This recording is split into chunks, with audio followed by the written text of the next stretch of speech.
Good night safari into the creatures of the night presentation. Are we feeling good tonight? Come on, we have a full house in here. Can we louder than this? Are you all feeling good tonight? I love that energy. Now before we start, I do have a few important messages that I would like to share with every single one of you. Starting message number 1. During the whole show, please remain seated. Do not move up and down these steps, as we'll have animals coming out from all over this amphitheater. They'll be coming out from staircase number 1, staircase number 2, maybe even staircase number 3. So please remain seated throughout the whole show. Moving on to my second message. The animals coming out tonight are cute, adorable, and maybe very tempting to touch. Yes, they are trained. However, they only recognize our trainers, and they might not recognize you. So if you do go out of your way to touch them, they will not hesitate to let you know how they feel. Next up, as you all know, this is the night safari. Most of our animals here are nocturnal. Therefore, any bright lights or sudden flashes from your recording devices may scare, startle, or even distract our animals throughout the whole show. So please double check your recording devices to ensure that the flash function is completely switched off. Can we do that? Now, in order for me to get this message across to as many people as possible, I would like to translate this into 3 of our local languages, starting my own mother tongue. Selamat malam. Selamat malam. Tolong jangan gunakan flash camera anda, boleh? Boleh. Next up, do you have any Mandarin speaking guests in the crowd? 大家晚上好。好。请不要用双方灯，好不好？好。Alright, now is there any Tamil speaking guests in the crowd? Alright, this one's for you. Malay Vanakkam, Malay Vanakkam. Diver Seda, Pugi Padam, Direkam Pelada, Flash Pine Pada, Dirgal Mika Nandri. I hope I got that right. Thank you. Sadly, that's all I know. Okay? Now, do you believe me that even after all these translations, you will still see flashes going on in the crowd? It's true. So please. As night falls, 2 worlds, one sunlight, the other moonlight, blend into one.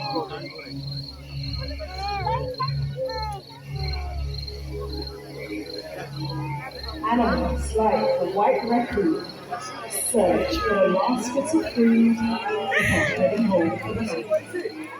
Digging with dexterous paws, he searches for his favorites: insects, worms, snails, and eggs.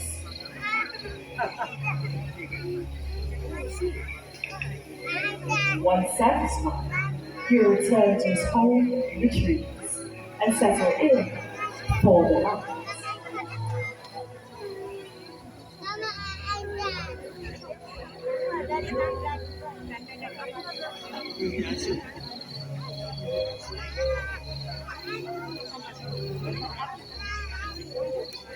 As daytime animals settle down to sleep, the forest comes to life. Hidden amongst the shadows, nocturnal animals emerge from the dark silhouettes of the forest. With a body designed for speed and agility, a ghost-like marble fox appears in the forest clearing. Known for their clever nature, these foxes are a versatile and skilled hunter. Using its sensitive night vision and powerful sense of hearing and smell, it searches for that elusive prey. Hunting for sport and for their beautiful fur coats, these amazing animals deserve our protection before they disappear forever.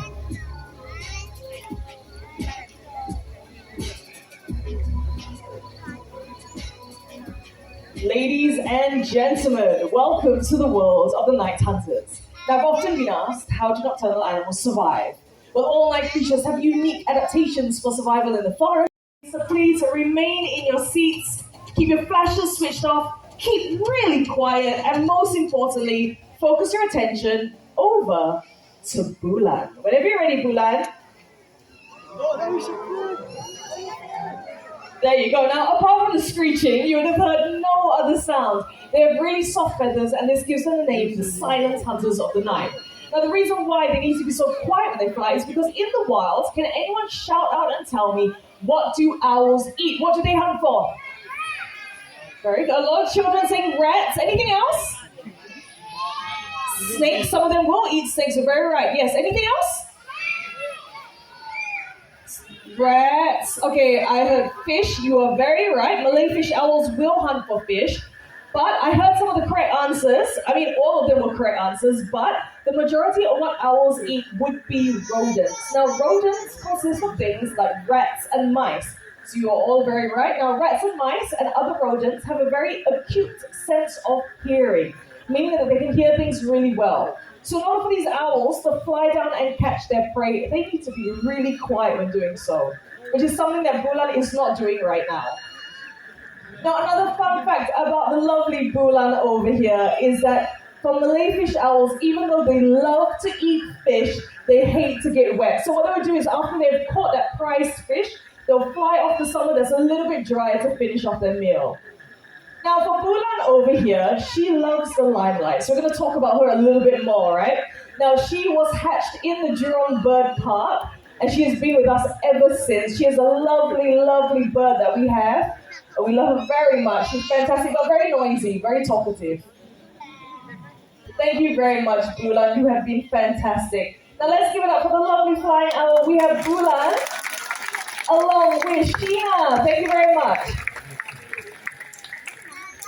Foxtrot along with the trainer Darren, and of course, if you guessed Fennec Fox, you are absolutely correct. Foxtrot here is a Fennec Fox, and these animals, like I said, are very good at jumping, not only vertically but also horizontally. They need to leap up into the air as well as leap forward 1 to 1.2 meters in length. There you go, look at that, very cute jump there. These animals also have very curved claws. This allows them to dig around in the desert sand, looking for things like small insects, small mammals, and even arachnids like scorpions. Another jump. Very nice. And remember when I told you that these animals have really big ears? Well, take a look. These ears help them to listen out for prey as well as predators sneaking up behind them, and helps them to get rid of any excess heat out there in the desert. All right, last chance to take some pictures because Foxtrot is on his way back home. Let's give it up for Foxtrot. A famous hunter from the African continent. These animals possess a keen sense of smell, able to detect carcasses from many miles away. The largest of the hyena species, this is the spotted hyena. Their powerful jaws able to crush bones, including those of elephants. And with their excellent digestive systems, they're able to digest their entire prey. This includes the skin, teeth, paws, bones, and even the hooves. They're able to run for long distances in search of their prey, and this is due to the size of their large hearts. Spotted hyenas live in large groups called clans, with a single female as leader. While often regarded as scavengers, in fact, 90% of their food is live caught.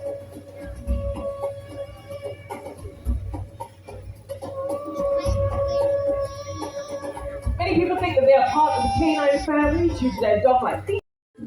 They have an excellent sense of hearing, and this enables them to locate prey hidden amongst tall grass as well as underground. Here she comes, gracefully strutting in like the African queen that she is. She is absolutely gorgeous. This is Shami. These cats have long, slender forepaws, and this enables them to dig into burrows, hook at their prey, and pull it out to eat, which is exactly what Shami is doing right now. And right now you can see Darren, the trainer, has a feather attached to the end of a rope. When swung around, it mimics a low-flying bird. Now, this is something that servals would hunt for in the wild, so this is a great opportunity for Shami to show off her hunting adaptations, her speed, her agility, and her pouncing. Look at that, Darren, what was that? All right, let's give it up for Shami along with Darren. Now, apart from having those adaptations that I mentioned, speed, agility, and pouncing, these cats also have very powerful hind legs. This enables them to leap up into the air to catch a low-flying bird, which is slow to take off. Now, if you have... Where did he come from? Over there? Well, you saw him earlier on. This is Toffee, my very good friend. He's a raccoon. You know what? I was talking about Shami's adaptations. Why not show them yours? Look at that. You can do it, boy. Dexterous paws. Now, dexterous paws means they are able to grip and twist things just like the lids of these containers, but it also means that they are able to hold onto door handles, enter people's homes, and make quite a mess. Now, this is not entirely their fault. Our towns and cities have come too close to their natural habitat, and as a result of the ever diminishing forest, they have no choice but to come into our world to feed and to survive. Am I right? All right, now these animals, even though they are nocturnal animals, their eyesight is not very good. So they rely on their sense of smell to dig out things and find things like snails, worms, and you know, it rained earlier, so it would have brought out all those things. So right now, Toffee is showing you what they would do, how they would forage for food in the wild, and they will use that fantastic sense of touch that they have to figure out what it is that they have. Now, we humans, we use our eyes to figure out what it is that we have. We make sense of the world around us. We see something with our eyes, we know if it's dangerous, we know if we can eat it. But for raccoons, they use their sense of touch. And what makes that sense of touch even more sensitive is when they take something, put it into the water, and then that gets to their hands really, really sensitive. Now, a lot of people think that they wash their food, but no, this is not right. They're just trying to make their hands even more sensitive. Now, let's just say that this is all part of the show. This was meant to happen. Sheena was supposed to come out and help Toffee on his way. All planned, I guarantee you.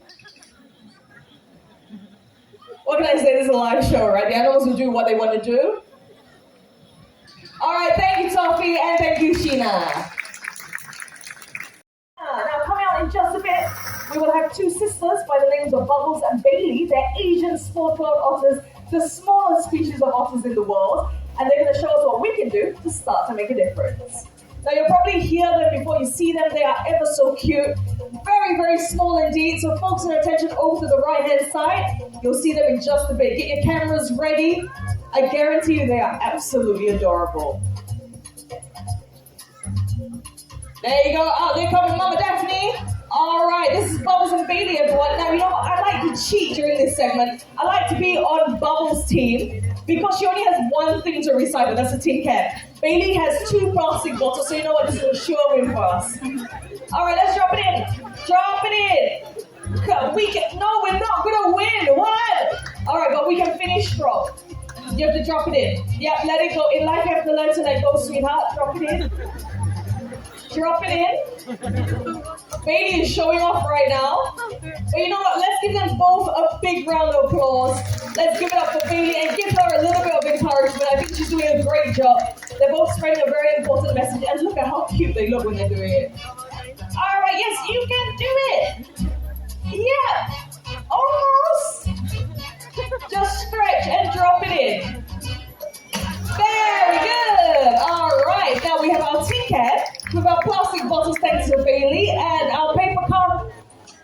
Definitely our paper carton. Do it myself. Do it myself. You know what? It's too easy. Someone else will save it for us. On that note, we hope you had a great night here tonight. My name is Kenzie. On my right hand side, we have Sheena and Rainbow, the great horned owl. On my left hand side, we have Darren, along with Bulan, the Malay fish owl. Sounds and lights, we have Shalini. And thank you to each and every one of you for being a fantastic audience. Thank you so much. Take care, stay safe, and good night, everyone. Goodbye.